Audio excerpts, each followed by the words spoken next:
Pode tirar essa luz da minha casa? Esse podcast é apresentado por b9.com.br.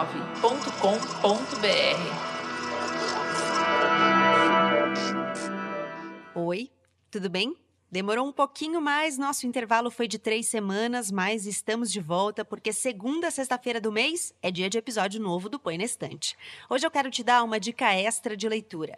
É o livro Por que Amamos, o que os mitos e a filosofia têm a dizer sobre o amor, do escritor e filósofo Renato Nogueira, lançado pela patrocinadora desse episódio, a editora HarperCollins. Vou começar te falando um pouco do Renato Nogueira, que é um dos grandes nomes dos estudos afro-brasileiros e indígenas aqui no Brasil. Ele é professor de filosofia do programa de pós-graduação em filosofia da Universidade Federal Rural do Rio de Janeiro e também é pesquisador de 2 laboratórios da mesma universidade, o Laboratório de Estudos Afro-Brasileiros e Indígenas e um outro laboratório focado no desenvolvimento do ensino da filosofia. Pois é justamente o encontro da filosofia com a mitologia que o autor promove nesse novo livro. Porque Amamos, o que os mitos e a filosofia têm a dizer sobre o amor, traz uma conversa sobre amor a partir de mitos africanos, indígenas, orientais. Ele nos tira do imaginário branco ocidental que aprendemos a enxergar como universal e nos mostra que tem muitas narrativas possíveis para entender um assunto um tanto quanto complexo como o amor. E como os mitos têm essa característica universal, dialogam com pessoas de todos os tempos, de todos os lugares, a obra discute temas bem contemporâneos, como o poliamor, e outros nem tão contemporâneos assim, como o amor romântico. Porque Amamos ainda tem um prefácio escrito pela filósofa Djamila Ribeiro e já está disponível também na versão digital. Boa leitura, depois me conta o que você achou. E antes da conversa de hoje, eu quero te contar que o Rádio Escafandro, nosso parceiro na Rádio Guarda-Chuva, está de volta da pausa com uma série de 2 episódios sobre a internet e como ela mudou a nossa vida. Na primeira parte, o jornalista Tomás Chiaverini fala sobre as origens da rede mundial de computadores e sobre os fóruns anônimos de discussão que impulsionaram uma cultura digital de agressividade, um humor politicamente incorreto, cheio de racismo, de machismo. Já está nos tocadores, depois de ouvir aqui o Põe na Estante, vai lá dar o play. Bora para a conversa de hoje? Este podcast é uma produção da Rádio Guarda-Chuva. Jornalismo para quem gosta de ouvir.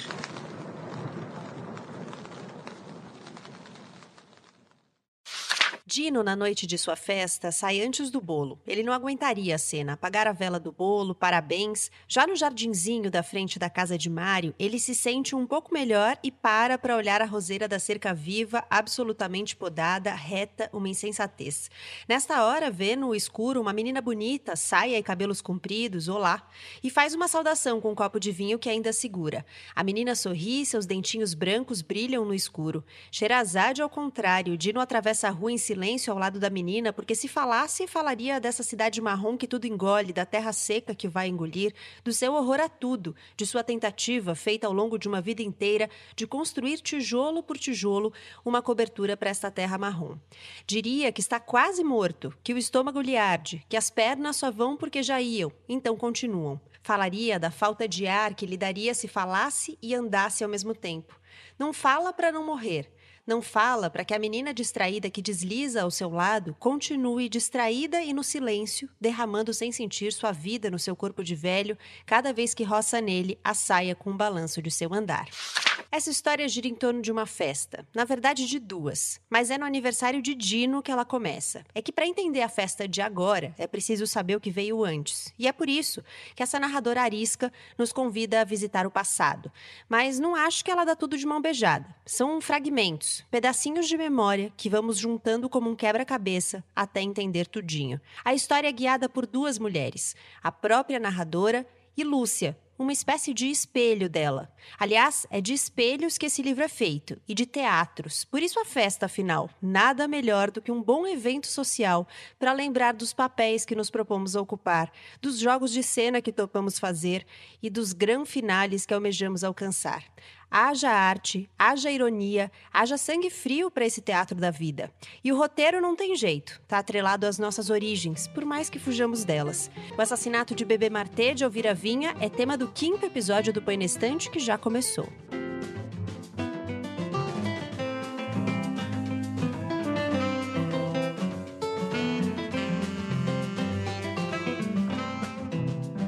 Bem-vinda, bem-vindo a esse 5º episódio, nova temporada do Põe na Estante, um clube do livro em formato de podcast. Se você já nos conhece, você já sabe, sempre tem 2 convidados comigo, trocando a cada episódio impressões, ideias, questões, a partir de um livro. E nessa 3ª temporada, o tema é Leia o Brasil de Hoje, com debate de livros de brasileiros e brasileiras contemporâneos. Para falar sobre o assassinato de Bebê Martê de Elvira Vinha, estão comigo Rodrigo Casarim e Mariana Salomão Carrara. Um prazer ter vocês aqui nessa mesa virtual. Eu ainda lamento bastante que a pandemia tenha nos obrigado a gravar à distância, mas vamos que vamos, é o que tem para hoje. Queria pedir para que vocês se apresentassem, agradecer a presença de vocês. Mariana, quem é você?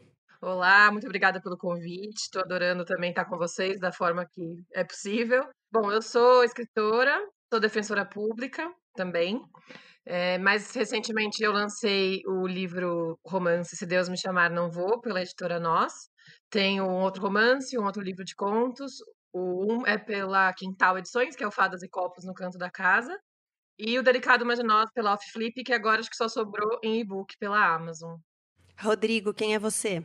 Tudo bom, Gabriela? Tudo bom, Mariana? Tudo bom. Bom, eu sou, antes de qualquer coisa, eu sou um leitor, eu sou jornalista também, eu trabalho escrevendo basicamente sobre livros. Atuo como freelancer, mas meu carro-chefe é o Página 5, que é um blog de livros que eu edito e que é publicado no portal UOL. E além disso também eu tenho um podcast do Página 5. Escrevo sobre livros aí para onde às vezes consigo encaixar pautas, onde há interesse em falar sobre esse universo.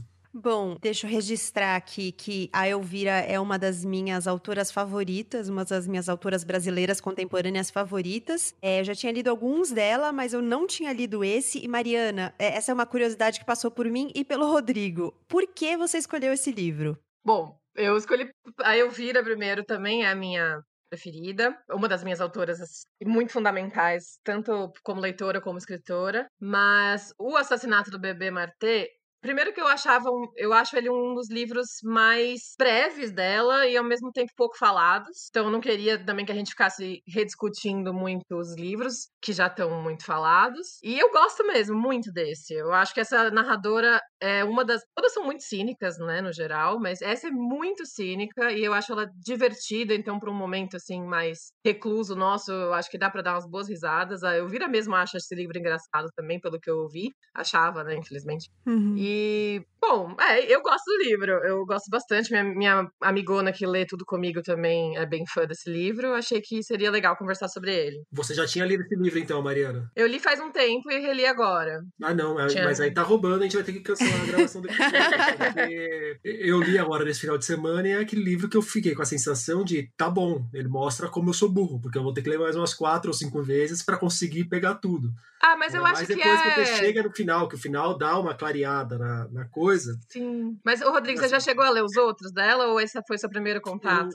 Foi o primeiro que eu li inteiro. No dia a dia eu acabo começando a ler muita coisa, mas eu não tenho uma razão imediata para ler eu aquilo, acho muitas que vezes eu acabo se perdendo. Porque eu acho que ela leva nessa toada quase todos os livros. Você vai até o final achando que não vai entender. É tudo esquisito, né? Tudo esquisito.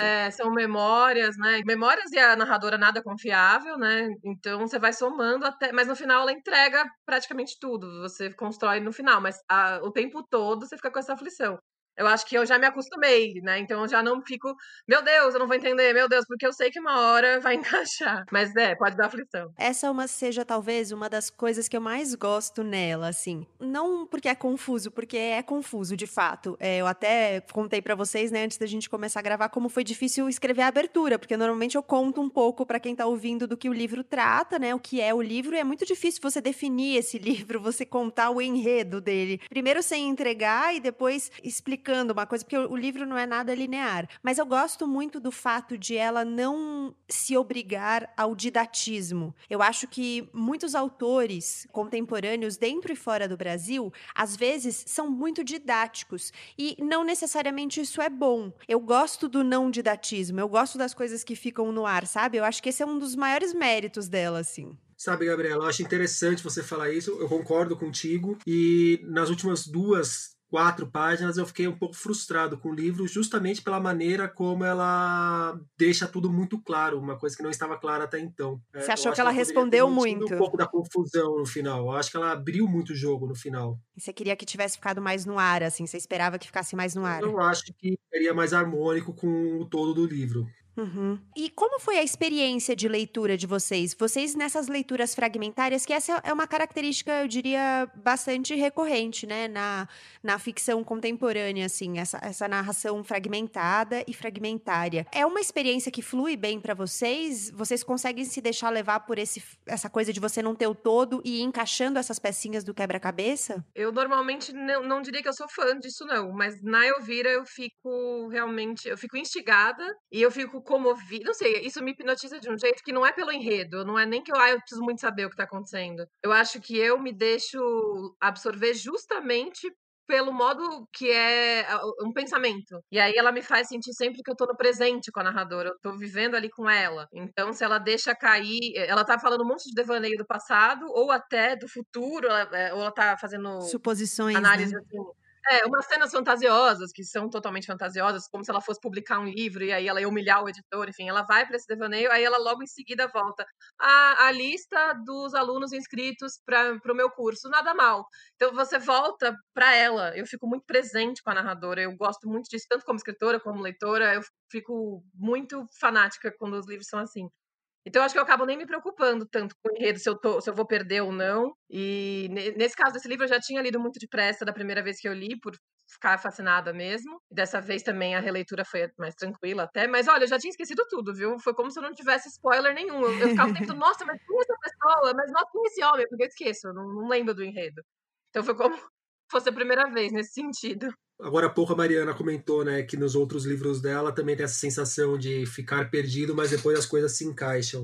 Então, assim, quando pega um livro muito fragmentado como esse, com muitas idas e vindas e devaneios, eu não me assusta muito mais, porque eu acho que com o repertório, com a bagagem de leitura, a gente vai aprendendo justamente isso daí, né? Tipo, às vezes você não tá entendendo muita coisa naquele momento, mas toca em frente, vai com calma e presta atenção que alguma coisa você capta depois. Não sei se exatamente entender tudo, se é que existe o entender tudo de uma obra, como a gente pode observar quando a gente pega como é que funciona a construção crítica de muitas obras por aí, mas você consegue chegar e construir alguma forma daquele universo proposto na sua cabeça. Pelo menos as primeiras camadas você vai captar, né? Exatamente.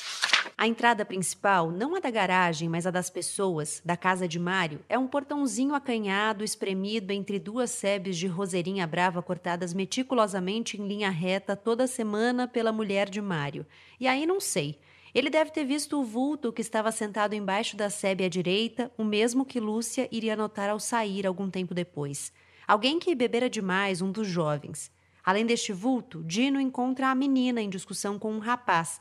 Ela quer ir até a represa ver o nascer do sol, o rapaz não quer. Ela diz qualquer coisa a respeito do karma ruim do rapaz, o rapaz diz que ela é gorda e sai coçando o saco assintosamente e rindo enquanto tropeça na noite. Dino se aproxima. Eu gosto de andar por essas ruas com Dino. Consigo ver ele se mover, rir, sinto mesmo o seu cheiro, só não consigo imaginar sua fala. Sua voz, sim, mas não sua fala. Culpa das telenovelas com personagens italianos e os sotaques caricatos. Ando com Dino pelas ruas de Miraflores sempre em silêncio. Mesmo porque eu também, como Dino, hoje, quando ando e falo ao mesmo tempo e às vezes não preciso nem falar, também fico sem fôlego, a velhice. Dino estava com 80 anos, tinha comido, bebido e dançado do jeito mesmo que tinha dito que faria. Com certeza sentia um ardor na boca do estômago, talvez também uma dor no antebraço esquerdo. Eles começam a andar, os dois, Dino e a menina, escutando seus próprios passos pelas ruas desertas desta madrugada de Miraflores. Os cachorros latem a geografia da cidade e as árvores, com os troncos pintados de branco até a metade, são fantasmas que tentam se levantar mais uma vez do chão, uma última vez, pois a escuridão daquela noite já está indo embora. As ruas de Miraflores sobem e descem, mas Dino começa a falar e fala, Sherazade ao contrário, fala para morrer. Fala arrancado de 80 anos de vontade pura, um som para a voz enquanto sente, com o balançar do andar da moça, a ponta de uma saia perfumada a roçar em suas calças. Agora, eu queria chamar atenção para um ponto que eu acho que também é uma característica de vários livros dela e que aqui aparece de um jeito bem forte, que é essa narração debochada, né, cínica e bem coloquial. Então, ela escreve um pouco do jeito que ela fala, né? Um pouco antes da gente começar a gravar, eu estava até assistindo uma entrevista que ela deu antes de morrer. É impressionante, você consegue imaginar ela escrevendo o que ela tá falando na entrevista, porque ela fala muito parecido com o jeito que ela escreve. E é engraçado que se você vai ler pela primeira vez e não tá percebendo ainda a bagagem, a experiência que ela tem, parece uma escritora jovem, né?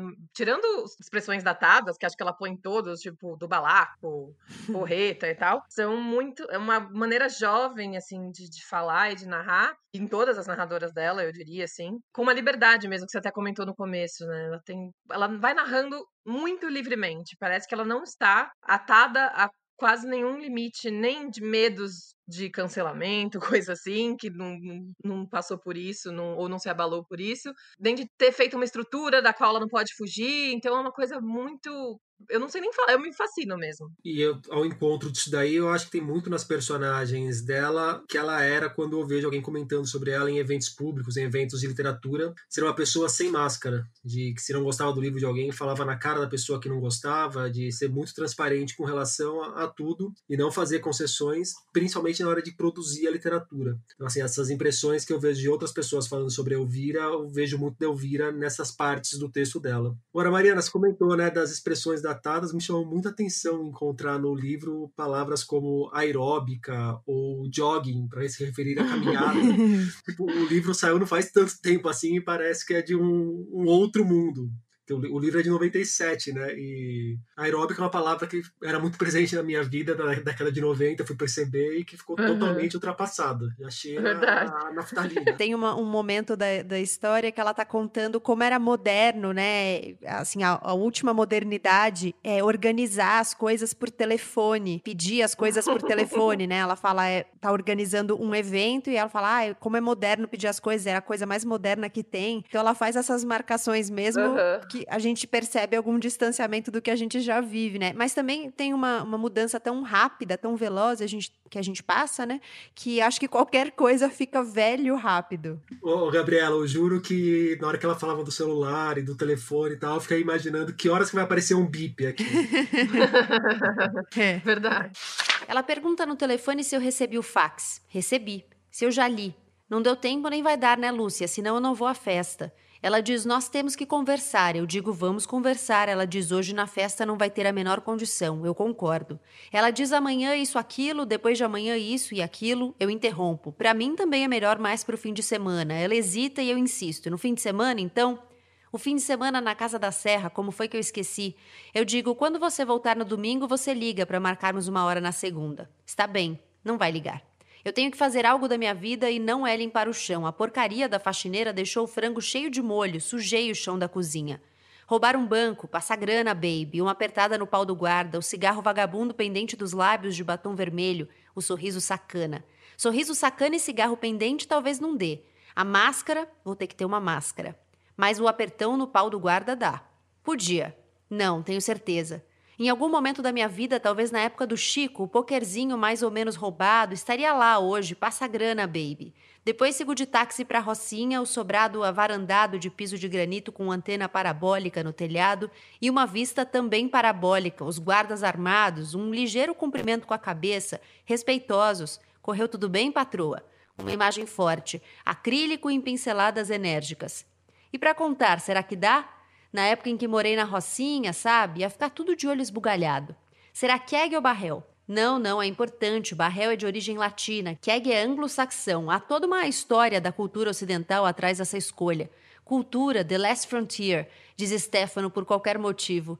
O lixeiro me mandou um cartãozinho me desejando Feliz Natal. É para eu pôr um dinheiro dentro e devolver. Eis uma súmula da cultura ocidental. Já está ao lado do fax, na minha mesa há vários dias. Tenho que resolver se cedo a coação. Não é isso, tenho que decidir quando vou ceder à coação, porque é claro que vou acabar cedendo. Lúcia não vai ligar no domingo, eu vou ligar. A secretária vai atender. Doutora Lúcia está ocupada. Eu deixo o recado. Diz que é para ela largar o marido. Anota aí que eu sei o que ela tá passando. Marido de meia idade, sem ganhar nem metade da grana que ganhava nos bons tempos e broxa. E que o cronograma dos cursos está ótimo. E que ela repetiu 2 vezes a palavra aquela na mesma frase do texto da internação.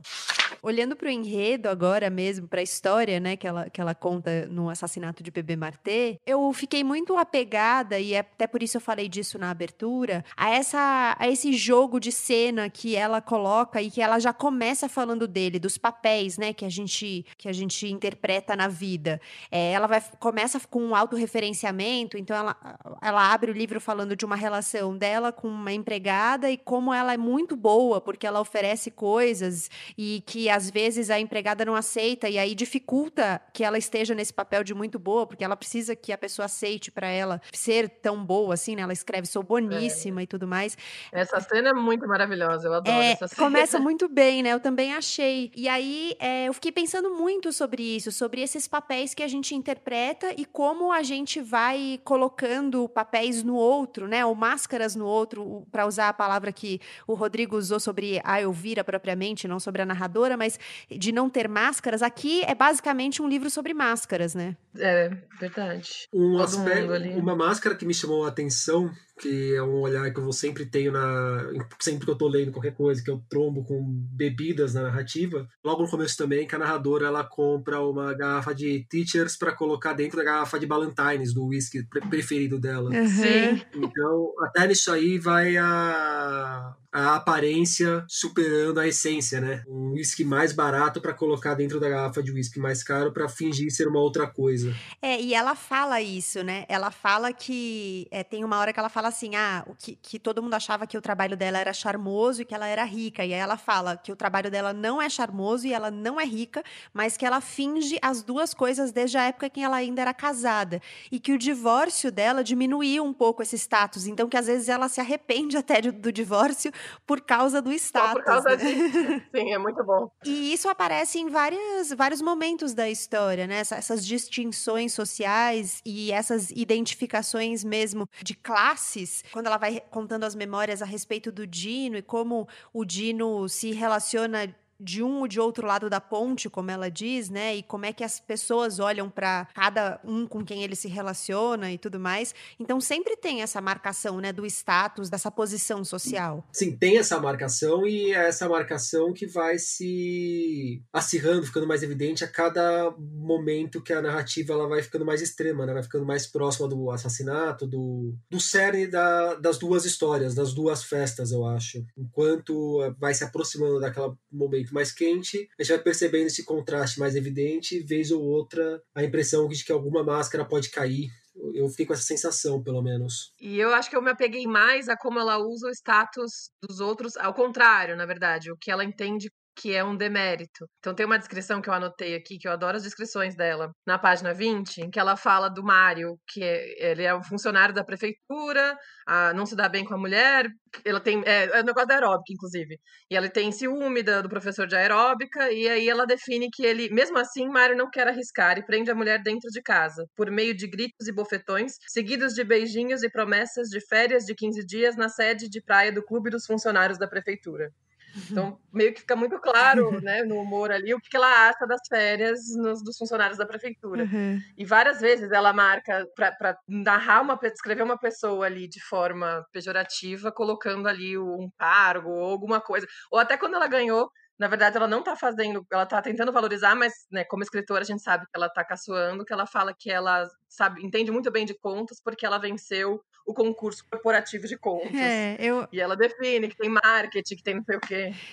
Mas esse trecho, ao mesmo tempo, me soou quase como uma tentativa de convencimento, porque é logo no começo, né? Uma tentativa de convencimento para você continuar ali. Então ela fala, eu reconheço boas histórias. Então é tipo assim, fica aqui que eu vou te contar uma boa história. No final vai ser bom, sabe? E ela conta que, a Elvira conta que inicialmente esse livro eram 2 contos, né? Depois as histórias passaram a conversar, mas que inicialmente eram 2 contos. E você vê que tem 2 histórias bem marcadas. Eu fiquei imaginando o que eram os 2 contos, mas talvez cada uma das histórias que no final se encontram fosse um deles. Eu não sei como eu faria essa divisão, assim, como eu imaginei essa divisão, mas algo nessa linha, né? Eu acho que a história dela com o Stefano, né? E a história da Lúcia com o Dino devem ser esses dois grupos, né? Foi o que eu imaginei também. Eu não sabia que tinha nascido como 2 contos, mas na hora que a Gabriela mencionou que o romance parte daí, é o que me parece a separação mais, não sei se mais óbvia, mas pelo menos a mais evidente. Pra gente apresentar pra quem nos ouve o Stefano, né, a gente não falou dele ainda, ele é um personagem que, ele não aparece logo no início do livro, você vai conhecendo ele aos poucos, mas ele é um personagem do agora, né, do momento em que ela tá narrando, ou um pouco mais pra frente daquela história do passado que envolve o Dino e a Lúcia. E ele é um pintor e ele é um ponto de conexão basicamente das 2 histórias. É ele que faz a conexão com o que está acontecendo agora com a história do passado e com a Lúcia do passado também, né?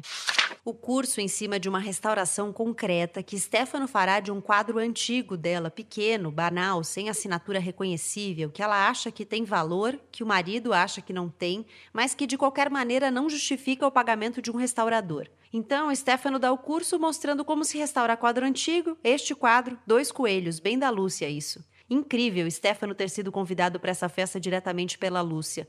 Chamo ele mais uma vez para se sentar ao meu lado no sofá. Ele diz com uma intimidade que me surpreende. Vamos até a cozinha. Quero catar algo para comer, senão vomito. Esse uísque é falsificado. Lúcia uma vez disse uma coisa que eu não esqueci mais. Estávamos em um restaurante almoçando, ainda no começo de nossos papos sobre os cursos. A ideia do restaurante havia sido minha, uma maneira de dizer que era para ser sério, sem empregada, interfone, motorista, secretária interrompendo. Ela hesitou. Restaurante? Devia ser por causa do dinheiro, que ela é mais rica do que eu, ou era. Mas gente que é ou foi muito rica tem dessas coisas. E se eu for ser mesmo bem honesta, vou dizer que eu também tenho ou tive umas economias ridículas. Então ela hesitou, mas acabamos indo. O restaurante era perto daqui, da casa dela. Fomos a pé, ela espichando o olho para as vitrines das boutiques, enquanto andávamos já batendo nosso papo. No restaurante, antes da comida, ela pediu uma caipiríssima e recomendou: pode fazer forte. E acendeu um cigarro do jeito dela. Nós tínhamos nos encontrado aqui na casa dela, ela dando ordens para os empregados, telefone tocando, eu de pé esperando na porta para sair. Enfim, saímos, na hora ela apanhou a bolsa que já estava pronta na mesa perto da porta. No restaurante comemos, cada uma pagou metade, quase não teria troco, uma porcaria acima da gorjeta, coisa que em qualquer botequim do meu passado o balconista jogava no mármore mais por educação do que por achar que o freguês iria levar aquela porcaria. Aliás, boa cena essa para contar no escritório. O dia em que eu estava tomando uma cerveja num boteco atrás da central, aí aconteceu alguma coisa que depois eu invento. Vocês em algum momento, não sei se ocorreu a vocês, porque no início eu achei que a Lúcia e a narradora eram tão parecidas que talvez elas fossem a mesma pessoa. Isso ocorreu a vocês em algum momento? Pra mim ocorreu sim. No começo eu fiquei nessa dúvida, fiquei prestando atenção pra ver se não teria algum momento em que fosse revelado algo nesse sentido. Depois começou a distanciar um pouco pra mim, começou a ficar mais tranquilo, mas... Eu não me lembro, mas acho que da primeira vez que eu li, talvez eu tenha tido mesmo essa sensação. Mas nessa segunda leitura, acho que eu já tinha as informações guardadas em algum lugar e não pensei nisso. Ela descreve até nos trejeitos, né, assim, uma coisa parecida. Então, ela se descreve como masculina, tem uma cena até que ela fala como ela vai roçando os lábios no pescoço do Stefano de um jeito masculino, e ela descreve a Lúcia como masculina também, né, fala quando ela fuma, o jeito que ela fuma e tudo mais. Essa marcação de gênero é algo que aparece em vários momentos do livro, eu achei. Nossa, Gabriela, eu não só achei, como eu gostaria até de ouvir de vocês isso, porque realmente as personagens femininas principais aqui da Elvira, elas são, eu não sei se eu não gostaria de usar o termo masculinizada, mas elas absorvem, ela usa, né?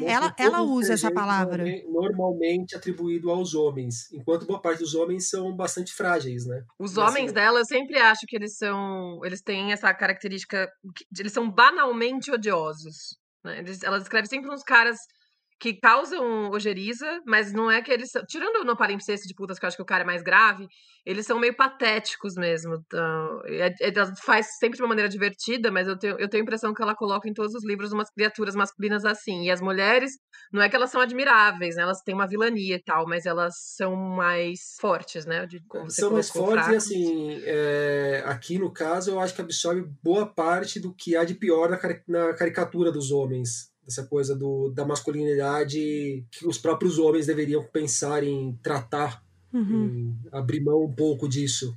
Justamente para Sim. ter um pouco da delicadeza que às vezes falta para a caricatura do gênero.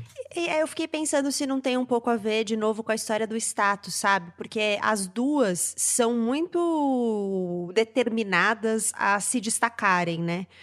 Então, as duas mulheres, tanto a narradora quanto a Lúcia, elas são mulheres que posam, né? Elas estão mal de grana, as duas estão mal de grana. As duas já tiveram momentos melhores financeiramente e elas tentam passar uma imagem que elas não conseguem, que não é verdade, né? Quando ela fala, por exemplo, que eu mencionei que ela não é charmosa e nem é rica, que o trabalho não é charmoso e ela não é rica, mas ela finge as duas coisas, a Lúcia também faz muito isso, né? É uma personagem que também posa muito.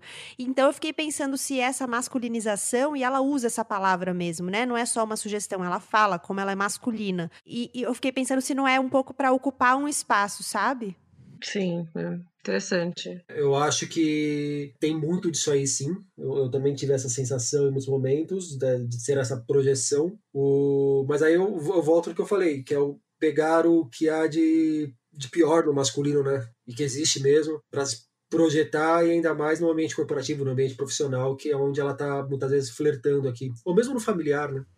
Agora, entrando no familiar, já que você mencionou, acho que tem um ponto super interessante do livro, que são os silêncios, né? Como os silêncios, eles também dizem muito da história que ela está contando. Então, segredos familiares. E eu me identifiquei muito com isso, porque ela faz um contraponto ali entre alguns personagens que continuam vivendo em uma cidade do interior, que é Miraflores, e personagens que foram para a capital, mas estão ali para a ocasião da festa do Dino. E aí, essa é a história do passado, né, que ela tá contando, e ela faz esse contraponto mesmo entre a capital e o interior, e eu achei interessante essa coisa da volta pro local de origem, que é quando você se depara mesmo com todos os silêncios que estão ali ocupando espaços importantes nas relações familiares, né? Eu fiquei com a impressão de uma família, como tantas outras, que é tudo muito mal resolvido e que esses silêncios vão sendo empurrados e aí as máscaras que não conseguem sustentar uma relação, mas que por baixo ali tem ranço para tudo que é lado, ou mágoa, ou palavras não ditas. Eu fiquei imaginando muito as famílias de hoje, com tantas questões envolvendo a política que estão vindo à tona, o quanto que não tem de famílias ou que já romperam e quebraram o pau, ou que estão guardando um ranço enorme uma das outras e vão empurrar isso com a barriga durante sei lá quanto tempo. E são interessantes essas cenas familiares, que elas são bem cotidianas, assim, uma briga ali na mesa, uma coisa assim, mas você fica tenso ali, percebendo como a relação é difícil, e a posição da Lúcia, principalmente, que até o Rodrigo comentou, se ela é, ou ela tenta ser altiva de forma masculina, nos outros lugares, ela chega lá, ela é desmontada na família dela. Que até eu gosto da maneira como a Elvira trata o machismo de forma discreta, a meu ver, porque ela poderia ter feito de forma panfletária. Que ela tá numa cena que o Dino tá recebendo uma notícia médica e ele vira e fala: não quero saber, eu quero torresmo e uma cachaçinha. E aí todo mundo fica olhando pra ela, assim, meio óbvio. Tem vários irmãos homens, ele que é óbvio que é ela que vai sair pra catar esse torresmo e essa cachaçinha. E ela vai pegar, e ela fala, ai, que ódio que eu fui. E aí ela começa a falar, já que eu fui também, eu vou fazer isso chorando, bem alto, nariz escorrendo. E ela faz uma descrição também meio cínica, meio irônica e bem humorada. Mas ali você percebe que não tem espaço para ela manter essa posição dela. Ela vai ser catapultada de volta para a posição da pessoa que vai buscar o torresminho pro patriarca ali, no momento em que ele pedir. Eu acho que fica bem distoante essas posições que essas duas tentam dizer que elas ocupam no mundo, ou tentam ocupar, e quando elas vão pro universo ambiente da privado, família. né? Teodoro está na janela, sua noiva depositada no sofá. Ele também pensa só na janela, sobre a terra marrom que aproveita as noites para subir nos poucos asfaltos da cidade, nos muros, árvores, paredes pintados de branco e que ao amanhecer não estarão mais brancos. A terra ganhando sempre, ganhando de volta, assim, sem que ninguém perceba, metros e metros de terreno. Da mesma maneira que a Lúcia antiga também vai ganhando pouco a pouco das construções de plástica. Uma hora é a unha pintada em esmalte perfeito que tira algo do dente, quando ela acha que ninguém está vendo. Em outra, no meio da torrente de palavras que não quer interromper, ela fala de boca cheia. Não é feijão com farinha, é um canapé da festa, mas tanto faz. E de onde estou, no sofá, vejo perfeitamente que na cabeça de Lúcia os pensamentos vão esgarçando e deixando aparecer outros recebidos prontos na infância. Este pintor, o Stefano, interessante. Eu não sabia que Stefano viria à festa de Lúcia. Ela quem me avisa disso logo quando eu chego. Agora, de longe, ele me pisca um olho como quem diz, depois conversamos. Lúcia está na frente dele, o olho vazio. Ela não consegue dizer para Stefano algo sobre a tensão entre as massas de vermelho e rosa, e ele fica de frente para ela, aguardando o fim da frase.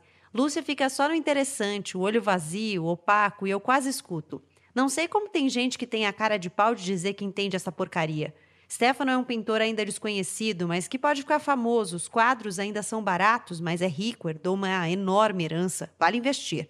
Não temos dinheiro, diz o marido de Lúcia. Mas é jogar dinheiro fora não comprar agora. Mas não há a menor possibilidade, você sabe disso, ora, Lúcia. Lúcia, cada vez mais nervosa, fuma masculina, igual a Dino. Alguém ex-famoso e ex-rico ri jogando a cabeça para trás e fala para a mulher à sua frente: você é impagável.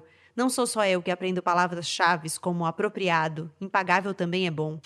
A Elvira, quem não conhece, fica o convite para que conheça. Na minha opinião, ela é uma das mais sagazes escritoras brasileiras contemporâneas, Elvira Vinha. Ela nasceu no Rio de Janeiro, em 1947, morreu em 2017. Ela também era desenhista, aliás, é uma coisa interessante de procurar, porque tem coisas interessantes, coisas bem legais. O último livro que ela publicou em vida foi um que a gente mencionou algumas vezes aqui na conversa, Como se estivéssemos em Palimpsesto de Putas, que ganhou o Prêmio APCA de Literatura. Ela também tem um outro livro bem premiado, Por Escrito, que ganhou inclusive o Prêmio Oceanos de melhor romance. E tem uma publicação póstuma dela. A Todavia publicou um livro inédito depois que ela morreu, um livro póstumo, Kafkianas, em que ela faz uma espécie de releitura debochada de obras do Kafka, do Franz Kafka. Enfim, então fica o convite para que quem não a conhece, conheça, além de O Assassinato de Bebê Martê, porque ela tem coisas muito relevantes, acho que contribui muito para pensar uma série de coisas uma série de questões, né, que estão na pauta do debate hoje. Espaço para as considerações finais. Bom, primeiro, quem for procurar O Assassinato de Bebê Martê é bom se apressar, porque só tem na estante virtual e tinham poucas cópias quando eu comprei a minha. Verdade. A Companhia das Letras não tem nem o PDF no arquivo deles, fácil, pelo menos. E recentemente eu vi uma história muito boa sobre Elvira, contada pelo Schneider Carpegiani, o editor do Suplemento Pernambuco, que ele comentou que certa vez ele estava com a Elvira e a Elvira contou para ele que quando ela era criança, ela estava brincando com uma amiga num prédio e ela, no meio da brincadeira, a amiga tinha ido não sei aonde, e a Elvira viu um sofá caindo de um apartamento. E a Elvira resolveu não falar nada para a amiga, sabe-se lá por quê. Só que depois a Elvira descobriu que o que tinha caído não era um sofá, mas uma noiva, vestida de noiva. Então ela só viu o vulto branco caindo, ocupando um grande volume, e pensou que fosse um sofá. E o Schneider falava que a literatura da Elvira é muito isso, que você vê algo caindo, mas você não sabe se é uma noiva ou se é um sofá. Nossa. Eu achei que foi uma história bem representativa assim, da literatura da Elvira. A Elvira fala dessa história, mas né? eu achei ótima essa história. É linda, ela usa essa história, ela mesma, para falar da literatura dela também. E ela descreve de um jeito que é até difícil de repetir, é muito bonito, vale a pena, inclusive, ver essa entrevista que a Gabriela estava falando, que é incrível, é longa, no Segundo as Intenções, da Biblioteca São Paulo, tá no YouTube.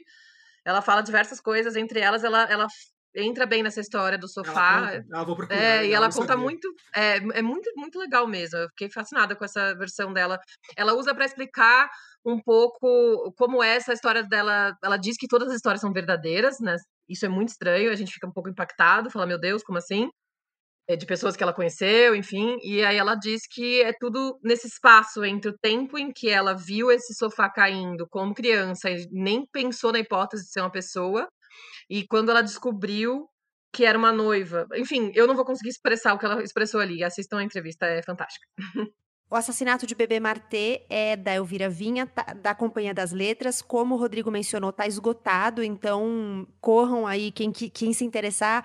Na estante virtual foi onde a gente encontrou os nossos, tem 124 páginas. Não se enganem com essas 124 páginas. Você não vai ler em uma sentada. Mariana, Rodrigo, para a gente encerrar, onde as pessoas encontram vocês, o trabalho de vocês, se elas quiserem conversar com vocês, onde é que vocês estão? Bom, o mais fácil de me encontrar, o meu trabalho em si, é procurar por Página 5 no Google. Você vai achar lá a coluna do UOL, que está dentro da parte de entretenimento. Também estou no Instagram como Página.5, no Facebook como Página 5 e no Twitter como @rodcasarim, Casarim com S e com N no final. Bom, eu tô no Instagram, no Facebook como Mari Carrara, no Instagram é mari.carrara. Tem um site, que é marianacarrara.com, com textos novos, algumas matérias coletadas sobre Se Deus Me Chamar Não Vou, e sobre o Fadas e Copos. No Facebook também tem uma página com textos que chama Delicado Mas de Nós. Falar comigo eu respondo no Instagram, Facebook, e-mail também tem no meu site. Então, tô sempre por lá, acessível. E o Se Deus Me Chamar Eu Não Vou, aliás, Se Deus Me Chamar Não Vou, eu acho que foi um dos livros que mais me recomendaram no ano passado, quando eu soltei a minha lista de melhores do ano, e falaram, Rodrigo, você leu esse? Eu falei, claro, você olha lá, maravilha. Muito bom. Eu tô com ele na mão aqui, inclusive. Eu ia dizer exatamente isso. Foi um dos melhores livros que eu li em 2019. Tem resenha dele no Instagram do Põe na Estante. Então, quem quiser dar um pulo lá no @Põe na Estante vai encontrar a resenha do livro. Foi uma grata surpresa. Fiquei muito, muito feliz, assim, com a leitura, muito encontrada na leitura, assim. Recomendo, Rodrigo, que você acrescente na sua lista, então. Não, tá aqui, tá do meu lado, tá bem perto. A hora dele chega, eu acho que não vai demorar, não. Que bom, obrigada. Rodrigo e Mariana, obrigada, muito obrigada por compartilharem um pouco hoje com a gente e a gente se encontra por aí, a gente se encontra nas redes ou em um próximo episódio. Valeu, Gabriela, obrigado pelo convite, foi um prazer estar com você também, Mariana. Também, gente, obrigada. Antes de encerrar, hora de conversar um pouquinho com a autora. A Elvira Vinha, a gente contou, morreu em 2017, então o jeito de trazer um pouquinho da fala dela por aqui foi separar uns trechos da entrevista que a Mariana e eu mencionamos na conversa. É um papo da Elvira com o jornalista Manuel da Costa Pinto, crítico literário, na Biblioteca São Paulo, como parte do Segundas Intenções, uma atividade realizada pela SP Leituras. É uma entrevista de quase 2 horas que você encontra no YouTube com o nome Segundas Intenções, Elvira Vinha. Eu vou deixar o link também na descrição do episódio. Bom, o primeiro trecho que eu separei é da Elvira contando sobre os vários começos que ela teve na literatura, porque entre um livro e outro ela ficava muito tempo sem publicar, tinha hiatos, ela alternava entre o jornalismo e a literatura, já que ela não tinha uma editora. E aqui ela conta como foi a entrada na Companhia das Letras justamente com o Assassinato de Bebê Martê. Eu não tinha editor, não conhecia ninguém e não tinha muita paciência também de ficar... Então, ok. Voltei para o jornal Globo. Voltei para o Globo, porque eu trabalhei várias vezes lá, voltei outra vez para o Globo. E fiquei um tempo sem escrever. Aí teve um lance engraçadíssimo, que foi minha entrada na Companhia das Letras. Porque aí eu falei assim, esse troço não está legal. Eu estou querendo escrever, não tenho editor, eu tenho que me mexer, porque, quem é que vai se mexer por mim, né? Aí eu peguei um catálogo acho que da ABL, se não me engano. Só sei com o nome dos editores. Eu não conhecia ninguém. Eu estava voltando do exterior, não trabalhava com literatura de adulto, nada. Aí eu peguei o nome dos editores e botei no correio. Né? 200 originais, né? E eu sou, assim, uma pessoa, dizem, eu sou um doce, mas dizem que eu sou mal-humorada. Aí, lá pelas tantas, um daqueles dias do cão, eu estou sentada na poltrona, do lado do meu telefone da minha sala, com um uísque cowboy na mão, toco o telefone. O dia não acabou, né? Aí, alô! Aqui é da Companhia das Letras? Sei! E quer o quê? Porque eu já tinha esquecido, entendeu? Aí a mulher, não, porque a gente queria editar o livro da Elvira. Aí eu falei, 1 minutinho, eu vou chamar. Aí Aí eles pegaram o livro tinha defeitos. O Assassinato de Bebê Martê, na verdade, eram 2 contos que eu juntei. E uma mulher sensacional, uma das melhores editoras que eu já tive na vida, que era a Maria Emília Bender, olhou aquilo e falou assim, aqui tem um defeito de ritmo. Eu fiquei tão impressionada com a mulher, eu nunca tinha visto ela não sabia nada da minha vida, e ela botou a mão assim, ó, onde os 2 contos se juntavam. Aí ela falou, você topa consertar? Eu falei, topo, né? Sim! Aí consertei e eles publicaram. Então foi assim que eu entrei na Companhia das Letras, por puro acaso. Eu amo, que dá uma vontade de estar nessa plateia, né? Eu fico revendo, assisti já várias vezes e fico dando risada sozinha. Nesse próximo trecho que eu separei, o Manuel da Costa Pinto pergunta sobre a presença constante da morte nos livros dela, a morte como um elemento deflagrador das narrativas. Explica pra gente, Elvira. Eu tenho 2 explicações para isso, uma psicanalítica chiquésima e outra que uma amiga minha me deu e com quem eu briguei. Mas não foi por causa da explicação dela, não, tá? Se bem que a explicação dela é cretina, mas tudo bem. Eu vou começar pela explicação dela. Ela diz que, para mim, escrever é uma transgressão, porque se trata de um meio dominado pela sensibilidade masculina, mesmo quando escrito por mulheres, e que, então, que eu estou transgredindo ao invadir essa praia. E que isso é, de uma certa forma, um crime. E aí ela acrescenta, dizendo que, como os meus livros não são best-sellers, não são de venda de massa, pouca gente fica sabendo do crime. E é por isso que os crimes não são punidos nos meus livros. Entendeu? Aí eu achei isso um desaforo, mas não foi por causa disso que eu briguei, não. E a explicação psicanalítica tem a ver com o uso de memória que eu faço. Porque, como acho que a maioria de vocês já sabe, eu só falo de coisas que aconteceram. Né? Aí vem o jornalismo, né? Quer dizer, eu acho que isso é, sim, um rastro de uma profissão que eu adotei muito cedo e que foi muito forte para mim. Então, eu falo, eu não invento nada. E tem tipos de memória, né, que um escritor usa. Tem um livro do Paul Ricoeur chamado Memória, Esquecimento e História, que é um livro sensacional. E ele fala de historiador, tá? Ele não está falando de ficcionista, não. Tá? Ele está falando de gente que pega fatos históricos e recupera e vai escrever livro de história para criança, esse tipo de troço. Tá? Só que, ao ler esse livro, eu notei que os métodos de uso de memória são quase par e passo, assim, quase iguais ao uso de memória de um ficcionista. Então, um dos... Depois, até, se vocês tiverem curiosidade, eu até detalho mais, que eu acho interessante, pelo menos.